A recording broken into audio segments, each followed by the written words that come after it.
Morning बच्चों। आज अपन limitations of Ohm's law के बारे में पहले जानते हैं कि लिमिटेशंस ऑफ ओम्स लॉ क्या होता है।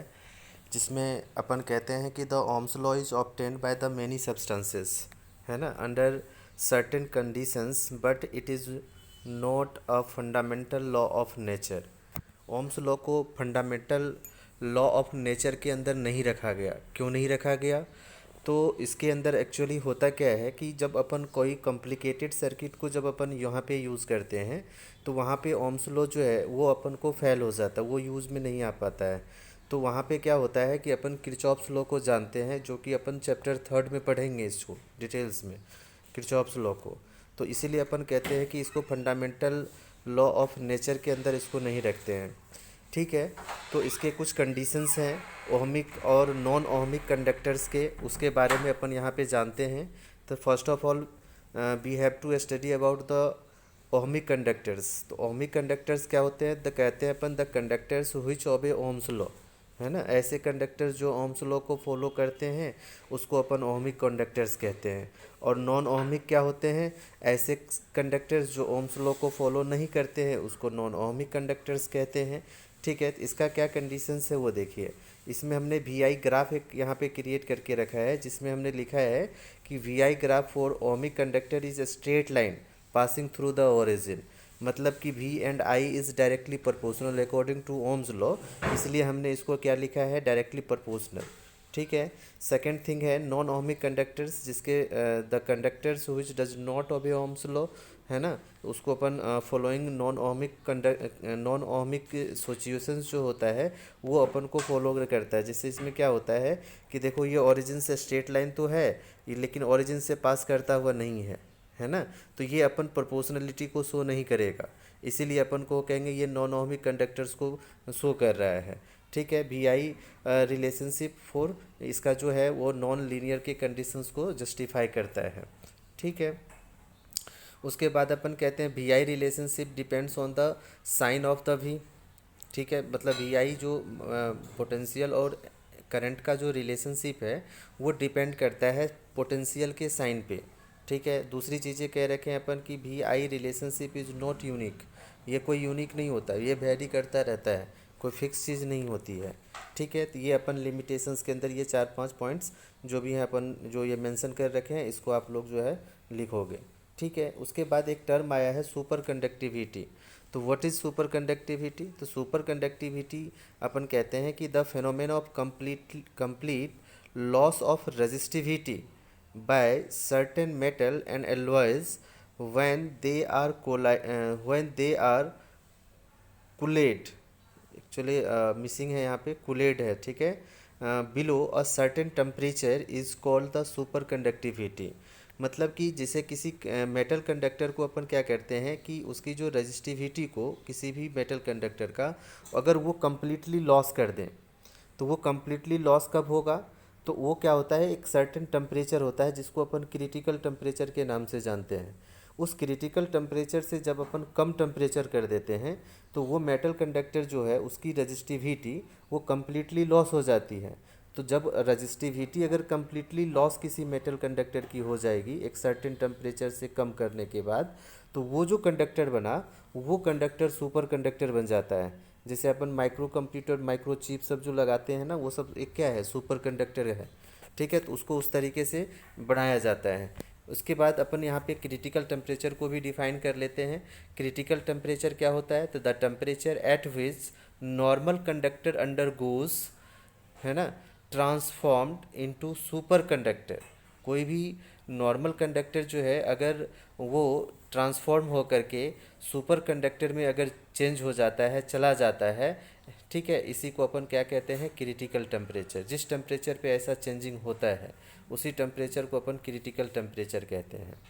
ठीक है।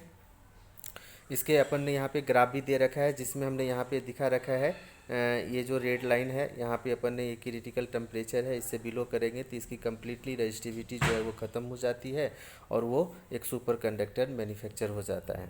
ठीक है। इसका इफेक्ट है, इसमें अपन कहते हैं the explosion of magnetic flux.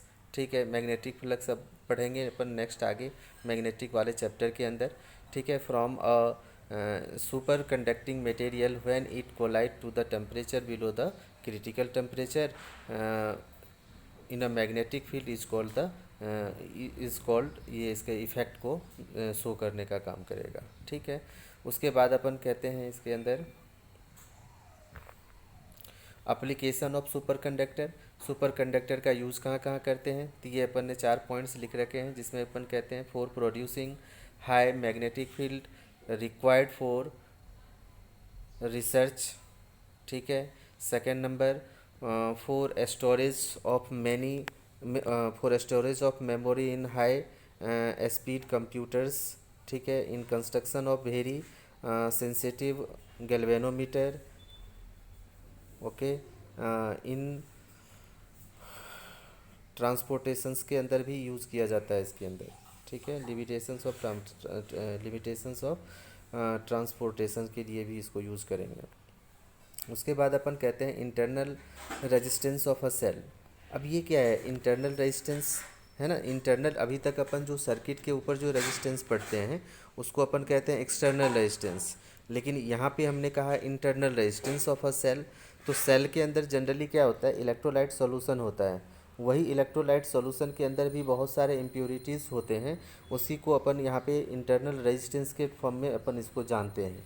तो कहते हैं कि the resistance occur by the electrolyte of a cell to flow of current between its electrodes is called the internal resistance of a cell. Okay, internal resistance of a cell depends nature of the electrolyte. It is directly proportional to the concentration of the electrolyte. It is directly proportional to distance between the electrodes जो cathode और anode होते हैं। ठीक है, it varies inversely proportional as the common area of electrodes। मतलब जो उसका electrodes और जो कैथोड और एनोड अपन लगा रखे होते हैं तो उसका जो कॉमन एरिया होता है, ठीक है, उसके भी ये इन्वर्सली प्रोपोर्शनल होते हैं।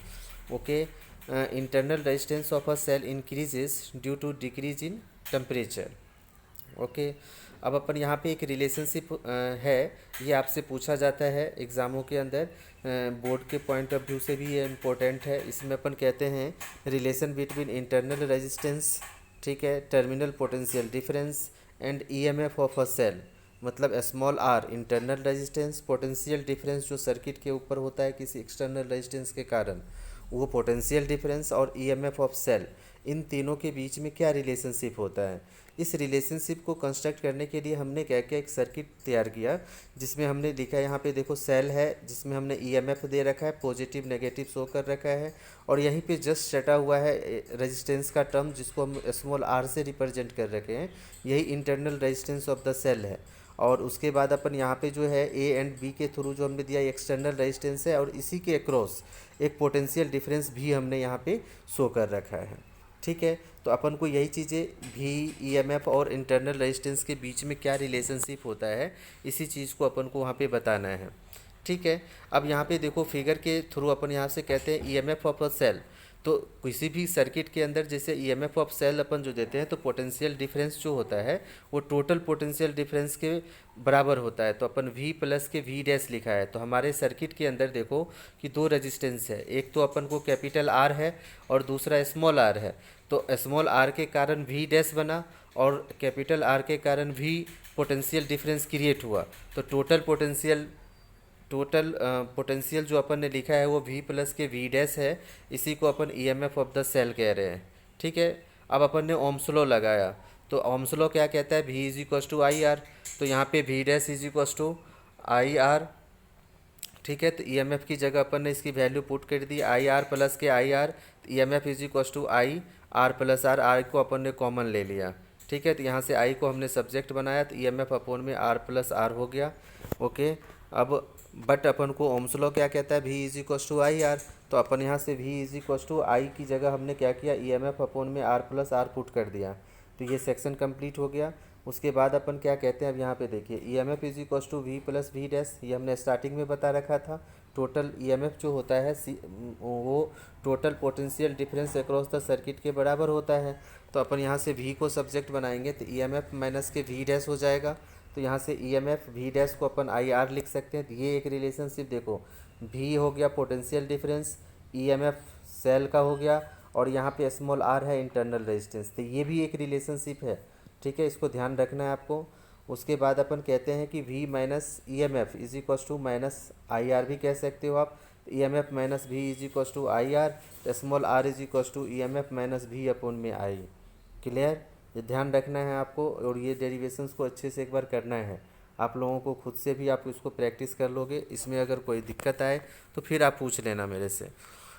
अब इसमें अपन ये भी कह रखे हैं कि when cell is open circuit, तो करंट क्या होगा, जीरो, तो potential difference is equal to the EMF of the cell. ये भी याद रखेंगे। अगर अपन मान लो कि हमने सर्किट को ओपन कर दिया, यहाँ तो क्लोज सर्किट हमने बनाया था, अगर हमने सर्किट को ही ओपन कर दिया तो उस सिचुएशन में पोटेंशियल डिफरेंस क्या होगा, वो इक्वल हो जाएगा ईएमएफ ऑफ द सेल के। ओके,